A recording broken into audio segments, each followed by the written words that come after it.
వచ్చినా సరే ఏదో ఒక రకంగా డిస్టర్బెన్స్ క్రియేట్ చేయాలా.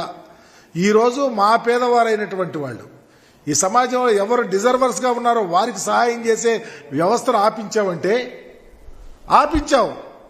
ఈరోజు పెన్షన్ తీసుకోవటానికి పెన్షన్ రాక ఎంతమంది బాధపడుతున్నారో, మందులు తెచ్చుకోవటానికి, బ్రతకటానికి, అప్పులు తెచ్చుకున్న వాళ్ళు కట్టడానికి ఈరోజు చాలా చివరికి ప్రాణం పోయే పరిస్థితి కూడా ఆలోచిస్తూ ఉన్నారు. ఆ అనారోగ్యంలో ఉన్నవాళ్ళు ఆలోచిస్తే ఎక్కడికి వెళ్తాది? వీటన్నిటికీ కారణం చంద్రబాబు నాయుడు. మరలా ఈరోజు పెద్ద మెసేజ్ పెట్టి ఆయనంట ఎందుకు పెన్షన్ పెంచలేదు, ఎందుకు పెంచలేదో నువ్వే చేశావు. ఎవరితో ఆపించావో నీకు తెలుసు, ఆపించినటువంటి వ్యక్తి కూడా నీకు తెలుసు.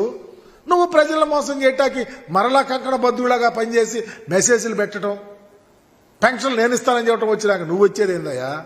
నువ్వు వచ్చేది బోడిగుండు నువ్వు చేసేది ఈ రాష్ట్రంలో. నువ్వు పరిపాలన 14 ఏళ్ళు ముఖ్యమంత్రిగా పనిచేశావు, ఇచ్చిన హామీ ఒకటి చేయలేదు, మరలా ఇప్పుడు ఈ ఎన్నికల్లో హామీలు ఇస్తావన్నావు. నీ బ్రతుకుచ్చాడా? ఈ రాష్ట్రంలో నువ్వు ఏడవలేక 175 నియోజకవర్గాల్లో క్యాండిడేట్లను పెట్టలేక అప్పు తెచ్చుకొని అరువు తెచ్చుకొని నువ్వు ఇష్టం వచ్చినట్టు బిహేవ్ చేస్తా ఈ రాష్ట్రంలో ప్రజల మోసం చేయాలి ఒక ప్రక్క చేస్తా ఉంటే నువ్వు ఒళ్ళు బలసి మాట్లాడుతూ ఉన్నావు. ఒక ప్రక్కేమో వాలంటీర్స్నేమో కట్టడి చేయాలని ఆలోచిస్తా ఉన్నావు, భయపెడతా ఉన్నావు, చేసుకొచ్చావు. ఈరోజు పేదలకి సహాయం చేసే అవకాశం లేకుండా చేశావు. ఒక సిస్టాన్ని నడుపుతా ఉన్నావు రాష్ట్రంలో. నువ్వు ఎంత బరిదెగిస్తా ఉన్నావు. ఈ రాష్ట్రంలో పేదవాళ్ళని అపహాస్యం చేశావు, ఎస్సీ ఎస్టీలను అపహాస్యం చేశావు,